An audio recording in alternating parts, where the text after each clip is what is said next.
आज मैं आपके लिए टॉप 10 बजट क्यूलेट टीवीज का काउंटडाउन लेकर आई हूँ। दोस्तों, वो कहते हैं ना कि कभी किसी को मुकम्मल जहां नहीं मिलता है, यही इन इलेक्ट्रॉनिक प्रोडक्ट्स के साथ भी है। ये जान लीजिए कि कभी भी कोई भी प्रोडक्ट पूरी तरह से कंप्लीट नहीं होता है, उसमें कोई ना कोई कमी जरूर होती है और यही इन सब टीवीज के साथ भी है। अगर इनमें अच्छाइयां हैं तो कमियां भी हैं। आपको हर टीवी की यूएसपी को समझकर अपने रिक्वायरमेंट के हिसाब से ही टीवी को चूज करके डिसीजन लेना होगा। इस वीडियो में मैं आपको सब टीवीज के प्रोस के साथ साथ कॉन्स भी बता दूंगी ताकि आपको अपना बाइंग डिसीजन लेने में आसानी हो जाए। वीडियो को एंड तक जरूर देखिएगा क्योंकि मैंने इसमें क्यूलेट टीवी से रिलेटेड कुछ ऐसी बातें भी बताई हैं जो आपको कहीं और से पता नहीं चलेंगी। तो इससे पहले कि मैं ये वीडियो शुरू करूं, मैं आप सबसे कुछ कहना चाहूंगी। जैसा कि आप जानते हैं कि हम मोस्टली अपने पैसों से प्रोडक्ट्स खरीद कर ही रिव्यू करते हैं ताकि हम आपको हर प्रोडक्ट के बारे में बिना किसी कंपनी के दबाव के अपना ऑनेस्ट ओपिनियन दे पाए। हम आपको वही बताते हैं जो सच होता है। अगर आप हमारी ऑनेस्टी को अप्रिशिएट करते हैं तो हमारी आपसे गुजारिश है कि डिस्क्रिप्शन बॉक्स में दी गई हमारी बेस्ट परचेज लिंक से ही प्रोडक्ट्स खरीदें ताकि हम आपके लिए और भी बढ़िया बढ़िया प्रोडक्ट्स खरीद कर रिव्यू कर सके। तो चलिए अब ये वीडियो 10th रैंक के टीवी से स्टार्ट करते हैं। 10th रैंक पे है मोटोरोला क्यूलेट टीवी। इस कंपनी के नाम को यूज करने का लाइसेंस फ्लिपकार्ट ने खरीदा हुआ है और फ्लिपकार्ट ही इस टीवी को मैन्युफैक्चर करवाता है। मोटोरोला के प्लेन 4K टीवी का परफॉर्मेंस इस क्यूलेट टीवी से बेटर था जो टॉप 5 टीवीज में आता था। सेट टॉप बॉक्स का परफॉर्मेंस इस पे अच्छा दिखता है और नॉन HDR कंटेंट भी अच्छे लगते हैं, लेकिन इस टीवी का HDR परफॉर्मेंस मुझे कोई खास नहीं लगा। HDR कंटेंट देखते समय अंधेरे के सीन्स में डिटेल्स छुप जाती हैं। अगर आप मोस्टली नेटफ्लिक्स के कंटेंट्स देखने के लिए एक टीवी खरीदना चाहते हैं तो मेरे ओपिनियन में आपको ये टीवी स्किप कर देना चाहिए। जहां तक ऑडियो की बात है तो ये टीवी डॉल्बी एटमॉस सपोर्ट करता है और इस टीवी की ऑडियो बहुत ही बढ़िया है जो दूसरे ज्यादा साउंड आउटपुट के टीवीज में भी हार्डली देखने को मिलती है। ये टीवी उन लोगों के लिए सूटेबल है जो set top box, YouTube, ZEE5, वूट और दूसरे ऐसे चैनल्स देखने के लिए टीवी खरीद रहे हैं जहां mostly non HDR content available है। इस टीवी की सर्विसेज आपको जीव्स के थ्रू मिलेंगी जिसमें थोड़ा डिले हो सकता है लेकिन सर्विसेज मिल जाती हैं। 9th रैंक पे है मी क्यूलेट टीवी। इस टीवी की पिक्चर क्वालिटी और ऑडियो दोनों ही एवरेज की कैटेगरी में आती हैं। टीवी की ब्राइटनेस HDR कंटेंट देखने के लिए सफिशिएंट नहीं लगती है। डार्क सीन्स में डिटेल्स मिसिंग होती हैं और कई बार कलर रिप्रोडक्शन आर्टिफिशियल लगता है। सेट टॉप बॉक्स और दूसरे नॉन HDR कंटेंट इस पे अच्छे दिखते हैं, बस HDR और डॉल्बी विजन कंटेंट कुछ दूसरे ब्राइट टीवीज के जितने अच्छे नहीं दिखते हैं। पैच वॉल UI होने से इस टीवी पे आपको काफी अच्छा ब्राउजिंग एक्सपीरियंस मिल जाता है और 32 GB का स्टोरेज भी अट्रैक्टिव लगता है।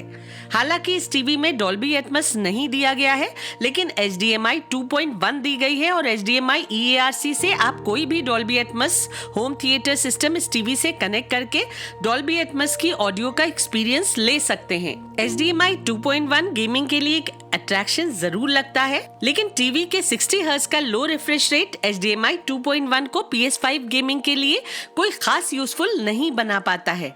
लेकिन फिर भी 60 हर्ट्ज रिफ्रेश रेट के टीवीज में इस टीवी को गेमिंग के लिए ज्यादा प्रेफरेंस दिया जाएगा क्योंकि HDMI 2.1 के साथ साथ इसमें ऑटो लो लेटेंसी मोड और 5 मिलीसेकंड का लो इनपुट लैग भी दिया गया है। Xiaomi की सर्विसेज थर्ड पार्टी को एलोकेटेड है, इसलिए सर्विसेज कस्टमर फ्रेंडली नहीं है लेकिन सर्विसेज मिल जाती हैं। 8th रैंक पे है नोकिया का क्यूलेट टीवी। इस टीवी को भी फ्लिपकार्ट ही मैन्युफैक्चर करवाता है। टीवी की ब्राइटनेस इनके पुराने 4K टीवीज के कंपैरिजन में कम है जिसकी वजह से HDR कंटेंट में डिटेल्स अफेक्ट होती हैं। साउंड की बात की जाए तो वो बहुत बढ़िया है जिससे आपका व्यूइंग एक्सपीरियंस भी इनहैंस हो जाता है। पिक्चर क्वालिटी को हम सिर्फ एवरेज से थोड़ा ऊपर बोल सकते हैं लेकिन ऑडियो एक टीवी के अकॉर्डिंग एक्सेलेंट कही जाएगी। नॉर्मल कंटेंट और सेट टॉप बॉक्स यूसेज के लिए ये टीवी काफी अच्छा है लेकिन मैं फिर भी यही कहूंगी कि डॉल्बी विजन और HDR10 कंटेंट इस पे उतने बढ़िया नहीं लगेंगे जितने किसी हायर ब्राइटनेस वाले टीवी पे दिखते हैं। और सैमसंग को छोड़कर जितने भी बजट क्यूलेट टीवीज हैं उनमें कहीं ना कहीं कोई कलर आर्टिफिशियल इफेक्ट जरूर देता है जो इरिटेट करता है। इस टीवी की सर्विसेज भी आपको जीव्स के थ्रू ही मिलेंगी। 7th रैंक पे है OnePlus QLED टीवी। ये टीवी कई सालों पहले रिलीज हुआ था, लेकिन अभी भी इसकी डिमांड है। कई लोग मुझसे इसके बारे में पूछते रहते हैं। तो इस टीवी के 4K कंटेंट की picture quality well above average है और कलर रिप्रोडक्शन भी बजट QLED टीवीज में अच्छा कहा जाएगा। लेकिन जो शुरू में QLED टीवीज आते थे उन सब में लो रेजोल्यूशन वीडियोस की पिक्चर क्वालिटी खराब होती थी और यही इस टीवी के साथ भी है। SD कंटेंट की पिक्चर क्वालिटी इस पे बिल्कुल अच्छी नहीं लगती है। हालांकि इसकी ब्राइटनेस काउंटडाउन में इससे नीचे आ रहे टीवी से बेटर है, लेकिन फिर भी HDR कंटेंट देखने के लिए सफिशिएंट नहीं लगती है। इसकी ऑडियो को भी हम अबव एवरेज ही कहेंगे। उसमें इतना दम जरूर है कि बिना किसी एक्सटर्नल साउंड बार के भी आप इस पे कंटेंट अच्छे से एंजॉय कर सकते हैं। अगर ये टीवी आपको सेल में सस्ते में मिल जाए तो आप इसे ले सकते हैं, लेकिन 2022 में आप इसे अवॉइड ही करें तो बेटर होगा। और फिर इस कंपनी की आफ्टर सेल सर्विसेज की भी बहुत सारी कंप्लेंट्स आती रहती हैं। 6th रैंक पे है TCL C715 QLED टीवी। इस टीवी की picture quality budget QLED TVs की कैटेगरी में अच्छी है। कम पैसों में आपको जो पिक्चर क्वालिटी ये टीवी दे देता है वो दूसरे इससे नीचे के काउंटडाउन के टीवीज में आपको नहीं मिलती है। टीवी की ब्राइटनेस बहुत अच्छी तो नहीं है, लेकिन नॉन HDR कंटेंट देखने के लिए सफिशिएंट लगती है। टीवी के कलर्स भी अच्छे लगते हैं और सबसे बड़ी बात ये है कि वो अननेचुरल नहीं दिखते हैं। लेकिन HDR कंटेंट देखते समय टीवी की ब्राइटनेस कम महसूस होती है और डिटेल्स छुपती नजर आती हैं। इसमें आपको फार फील्ड माइक्रोफोन दिया गया है जिससे आप बिना रिमोट के भी टीवी को वॉइस कमांड दे सकते हैं। टीवी की पिक्चर क्वालिटी तो अच्छी है, लेकिन कभी-कभी एप्लीकेशंस के बीच स्विच करते हुए टीवी थोड़ा स्लो महसूस होता है। आफ्टर सेल सर्विसेज की बात की जाए तो TCL डायरेक्टली सर्विसेज नहीं प्रोवाइड करता है। वो थर्ड पार्टी के थ्रू ही सर्विसेज देता है जो कंपनी प्रो पॉलिसीज पे चलती हैं और जिससे कस्टमर्स को बहुत मुश्किलें आती हैं। 5th रैंक पे है TCL का ही C815 टीवी। इस टीवी की पिक्चर क्वालिटी अपने पैसों के हिसाब से काफी अच्छी है।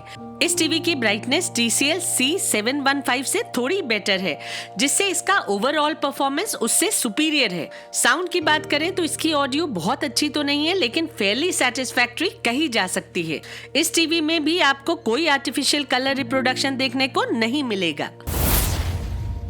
4th रैंक पे है Samsung Q60A QLED टीवी। जैसा कि हम सब जानते हैं कि सैमसंग ही वो कंपनी है जिसने डीप रिसर्च करके मार्केट में सबसे पहले QLED टीवीज लॉन्च किए हैं। तो ये भी बात सच है कि कोई भी QLED टीवी सैमसंग को कलर्स में बीट नहीं कर सकता है।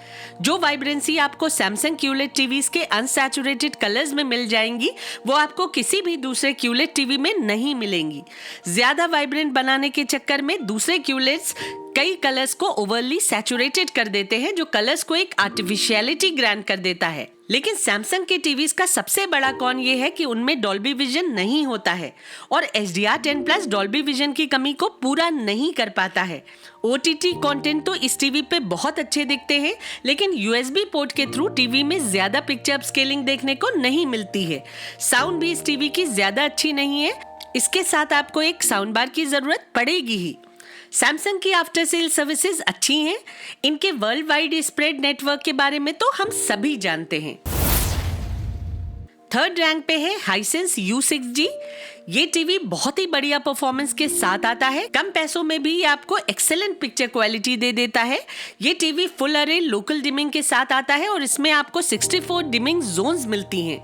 टीवी की ब्राइटनेस काफी अच्छी है, जिससे इसका HDR परफॉर्मेंस दूसरे काफी सारे टीवी से ज्यादा अच्छा है। ये वो टीवी है जो कम पैसों में भी नेटफ्लिक्स लवर्स को सेटिस्फाई कर देता है। इस टीवी का डॉल्बी विजन और HDR परफॉर्मेंस बजट कैटेगरी के टीवीज में बहुत बढ़िया कहा जाएगा। टीवी की ऑडियो भी अच्छी कही जाएगी, जो बिना किसी साउंड बार के भी आपको अच्छा लिसनिंग एक्सपीरियंस ग्रांट करती है।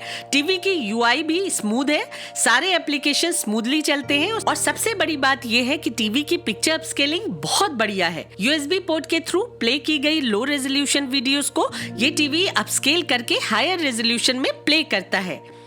रही आफ्टर सेल सर्विसेज की बात तो बस यहीं पे ये टीवी मात खा जाता है, क्योंकि आफ्टर सेल सर्विसेज इसकी ज्यादा अच्छी नहीं है। थर्ड पार्टी जीप्स के थ्रू ही सर्विसेज दी जा रही हैं। सेकंड रैंक पे है सैमसंग द फ्रेम टीवी।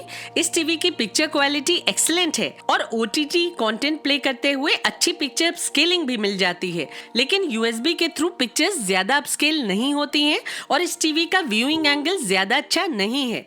इसके अलावा इसमें डॉल्बी विजन की कमी खलती है। अब जब डॉल्बी विजन के कंटेंट बहुत ज्यादा आते जा रहे हैं तो सैमसंग को चाहिए कि वो अपने टीवीज में डॉल्बी विजन भी लाए। चाहे कंपनी लाख कहे कि उसका HDR10+ डॉल्बी विजन के इक्विवेलेंट है, उसकी ये क्लेम बिल्कुल खरी नहीं उतरती है जब हम same Dolby vision content Samsung और किसी डॉल्बी विजन इनेबल्ड अच्छे टीवी पे साइड बाय साइड प्ले करके देखते हैं। दोनों में फर्क साफ साफ दिखता है। लेकिन 55 इंचेस के above Samsung the frame TVs में 120 हर्ट्ज रिफ्रेश रेट का होना एक बहुत ही बड़ा अट्रैक्शन है, जो फास्ट मूविंग एक्शन सीन्स को स्मूथ बनाकर ब्लर फ्री व्यूइंग एक्सपीरियंस देने के अलावा गेमिंग के लिए बहुत बढ़िया ऑप्शन बनता है। रही आफ्टर सेल सर्विसेज की बात, तो सैमसंग की सर्विसेज के बारे में हम सब जानते हैं कि उनका वाइड नेटवर्क होता है। टॉप रैंक पे है व्यू मास्टरपीस टीवी। इसको टॉप पे रखने की वजह ये है कि ये टीवी ऑलमोस्ट एक कंप्लीट पैकेज है। इसमें आपको फुल अरे लोकल डिमिंग के साथ साथ 800 निट्स की रियल पीक ब्राइटनेस मिलती है। इसके अलावा ये टीवी 120 हर्ट्ज के रिफ्रेश रेट और वाइड व्यूइंग एंगल के साथ आता है, जिससे आप इसे हॉल में भी आराम से प्लेस कर सकते हैं। इस टीवी की पिक्चर अपस्केलिंग कैपेबिलिटी भी बहुत बढ़िया है और ये टीवी हेवी HDR फाइल्स को भी इजीली प्ले कर लेता है। इस टीवी को लेकर मेरे पास 2-4 ब्लूमिंग को लेकर कंप्लेंट्स आई थी, जिसके बारे में मैं आपको कुछ एक्सप्लेनेशन देना चाहूंगी। जिन टीवीज में हाई ब्राइटनेस होती है उनको जब आप डार्क में देखेंगे तो सबटाइटल्स के अराउंड थोड़ा ब्लूमिंग इफेक्ट नजर आएगा। ऐसा सोनी में भी होता है, लेकिन ब्राइटनेस का कंट्रोल तो आपके ही हाथों में होता है। आप डार्क रूम में कंट्रास्ट और ब्राइटनेस को कम करके टीवी देखेंगे तो कोई भी ब्लूमिंग इफेक्ट नहीं दिखाई देगा। इसकी ऑडियो भी काफी अच्छी है, लेकिन वो किसी साउंड बार को रिप्लेस नहीं कर सकती है। इस प्राइस या उससे थोड़ा ज्यादा ऊपर भी अगर हम देखें तो कोई भी दूसरा ऐसा टीवी नहीं है जिसमें आपको इतने सारे फीचर्स एक साथ देखने को मिले। आफ्टर सेल सर्विसेज की बात की जाए तो वो सैमसंग के लेवल की तो नहीं है, लेकिन प्रॉब्लम कोई नहीं आती है। जहां इन टीवीज की डिलीवरी होती है वहां सर्विसेज जरूर मिलती हैं। एंड में मैं आपको क्यूलेट टीवी से रिलेटेड कुछ इंपॉर्टेंट पॉइंट्स बताना चाहूंगी। जैसे मोस्टली सारे क्यूलेट टीवीज पे आपको USB पोर्ट के थ्रू अच्छी पिक्चर अपस्केलिंग नहीं मिलती है। हाई रेजोल्यूशन कंटेंट्स तो इन टीवीज पे अच्छे दिखते हैं, लेकिन ये टीवीज लो रेजोल्यूशन कंटेंट के लिए नहीं होते हैं। 4K वीडियोस की ही पिक्चर क्वालिटी ऐसी होती है जो बहुत ज्यादा अट्रैक्टिव दिखती है। जैसे जैसे रेजोल्यूशन कम होता जाता है वैसे वैसे पिक्चर क्वालिटी उतनी अट्रैक्टिव नहीं रह जाती हैं। लेकिन क्यूलेट टीवीज के इस काउंटडाउन में 2 एक्सेप्शंस हैं, हाइसेंस और व्यू क्यूलेट टीवीज। इनमें आपको कलर वाइब्रेंसी सैमसंग जितनी बढ़िया नहीं मिलती है, लेकिन यही 2 क्यूलेट टीवीज हैं जिनमें आपको USB पोर्ट के थ्रू भी अच्छी पिक्चर स्केलिंग मिल जाती है, जिससे लो रेजोल्यूशन के कंटेंट भी इन टीवीज पे अच्छे दिखते हैं। अगर आप मोस्टली नॉर्मल कंटेंट देखते हैं तो आप इनमें से कोई भी टीवी खरीद सकते हैं। इन सब टीवीज का परफॉर्मेंस आपको अच्छा लगेगा। लेकिन अगर आप नेटफ्लिक्स और डिज्नी हॉटस्टार के शौकीन हैं और आप लो रेजोल्यूशन में मूवीज डाउनलोड करके USB के थ्रू देखना पसंद करते हैं तो आप इस काउंटडाउन में दिए गए फर्स्ट 3 टीवीज के लिए ही जाएं। तो दोस्तों, अगर आपको ये वीडियो पसंद आई हो तो लाइक और सब्सक्राइब करना मत भूलिएगा। अब मिलते हैं अगली वीडियो में, तब तक के लिए take care and stay safe.